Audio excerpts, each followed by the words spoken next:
अस्सलाम वालेकुम अहबाब, मैं हूं बिलाल और आप देख रहे हैं बिलाल इरशाद टीवी। दोस्तों, बिस्मिल्लाहिर्रहमानिर्रहीम एक ऐसा अरबी कलिमा है जो दुनिया के तमाम मुसलमान इस्तेमाल करते हैं, चाहे वो कोई भी ज़बान बोलने वाले हों। और ये कुरान करीम का एक ऐसा जुज़ है जो तमाम सूरतों से पहले आता है सिवाय सूरत तौबा के।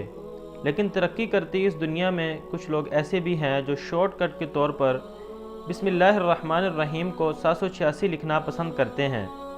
बात यहीं पर ख़त्म नहीं होती। कुछ लोग तो 786 हरूफ पर इस कदर यकीन रखते हैं कि 786 वाला नोट इनकी रोज़ी में इजाफ़ा कर देगा, इसलिए ये लोग मरते मर जाते हैं, लेकिन इस नोट को अपने इलाज पर लगाना भी गवारा नहीं करते।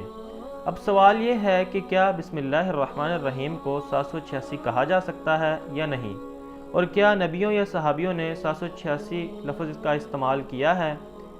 नाज़रीन, कुरान पाक की सूरह नमल में अल्लाह ताला हज़रत सुलेमान अलैहिस्सलाम का वाक़या बयान करते हुए इरशाद फरमाता है, वो औरत बोली, ए सरदार, मेरी तरफ एक इज़्ज़त वाला ख़त डाला गया है जो सुलेमान की तरफ से है और जो बख्शिश करने वाले मेहरबान अल्लाह ताला के नाम से शुरू है।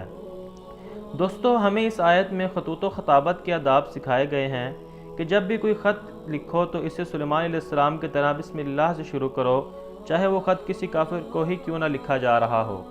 जो लोग बिस्मिल्लाह की जगह 786 लिखते हैं, मेरा इनसे सवाल है कि कभी इन्होंने अस्सलाम वालेकुम की जगह इसके आदाब लिखे हैं जो कि 222 बनते हैं। यकीन कभी किसी ने भी ऐसा नहीं लिखा होगा, तो फिर बिस्मिल्लाह के साथ ये मामला क्यों किया जाता है। नाज़रीन, इसके अलावा 786 लिखने का नुकसान ये है कि बिस्मिल्लाहिर्रहमानिर्रहीम कुरान की एक मुकम्मल आयत है, और आप सल्लल्लाहु अलैहि वसल्लम ने फरमाया कि कुरान के हर लफ्ज़ के बदले 10 नेकियां मिलती हैं। और देखा जाए तो बिस्मिल्लाहिर्रहमानिर्रहीम के टोटल 19 हरूफ बनते हैं। मतलब अगर एक दफ़ा बिस्मिल्लाह कहा जाए तो 199 नेकियां मिलती हैं। अब सवाल ये है कि अगर बिस्मिल्लाह की जगह 786 लिखा जाए तो हमें कितनी नेकियां मिलेंगी। और दूसरी बात यह है कि ये अमल कुरान और सुन्नत में कहीं से भी साबित नहीं है। नाज़रीन, दिलचस्प बात यह है कि बिस्मिल्लाहिर्रहमानिर्रहीम के 786 नहीं बल्कि 787 हरूफ बनते हैं, जबकि 786 तो हरे कृष्णा के अदाब बनते हैं। ज़रा स्क्रीन पर इन अदाब की तादाद मुलाहजा फरमाएँ। बिस्मिल्लाह के टोटल 168, अर्रहमान के 330 और अर्रहीम के 299 हरूफ बनते हैं। इन सबको जमा करने से टोटल 787 हरूफ बनते हैं।